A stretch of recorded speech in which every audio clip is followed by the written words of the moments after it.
ఈ మధ్యకాలంలో చాలా కుటుంబాల్లో అబ్జర్వ్ చేశానండి.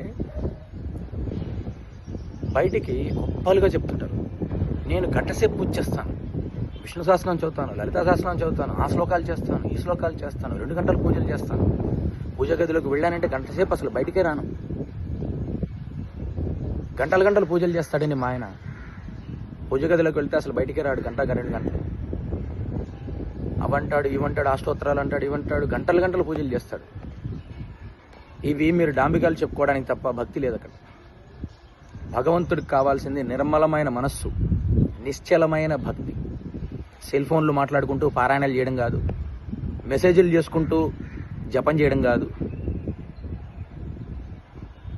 సెల్ ఫోన్లు నొక్కుంటూ పారాయణం చేసుకుంటూ జపాలు చేయడం కాదు భగవంతుడికి కావాల్సింది.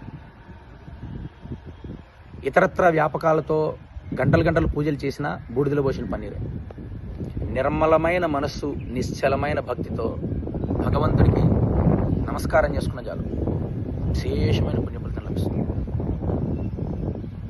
భగవంతుడికి కావాల్సింది నిర్మలమైన మనస్సు, నిశ్చలమైన భక్తి.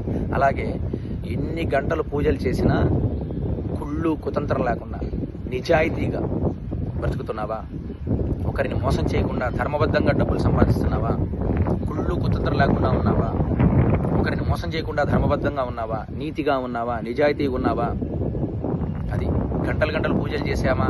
నేను గంటలు పారాయణాలు చేస్తాను, గంటలు పూజలు చేస్తాను, చేసేదేమో అన్ని వర్స్ట్ పనులు. నీతి ఉండదు, నిజాయితీ ఉండదు, మోసము, కుళ్ళు, దగ. ఇలా గంటలు కాదు, ఎన్ని యజ్ఞయాగాలు చేసినా ఫలితం ఉండదు.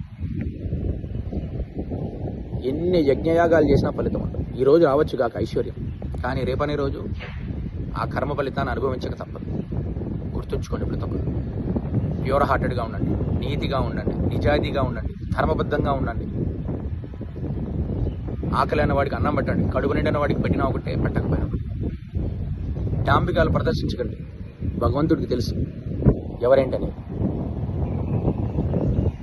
భగవంతుడు ఐశ్వర్యం ఇచ్చేది అంతటి ఐశ్వర్యంలో మునిగి తేలినప్పుడు నువ్వు ఎలా ప్రవర్తిస్తావు, నీ మనసు ఎలా ప్రవర్తిస్తావు తెలుసుకోవడానికి. గుర్తుంచుకోండి. గంటలు పూజలు చేస్తాము, యజ్ఞాగాలు చేస్తాము, హోమాలు చేస్తాము, క్షేత్రాలు తిరుగుతుంటాము. భగవంతుడికి కావాల్సినవి కాదు. నీతి, నిజాయితీ, ధర్మము, ప్రేమ, ఆప్యాయత, అనురాగము, బాధ్యత. నీతిగా ధన సంపాదించడం, బాధ్యతగా కుటుంబాన్ని పోషించడం, నిజాయితీగా ఉండడం, ప్రేమను పంచడం, ఆప్యాయాన్ని పంచడం భగవంతుడికి కావాల్సింది. అప్పుడు మీరు ఎన్ని పూజలు చేసినా చేయకపోయినా భగవంతుడి అనుగ్రహం లభిస్తూనే ఉంటుంది. ఆలోచించండి, ప్రతి ఒక్కరు ఆలోచించండి.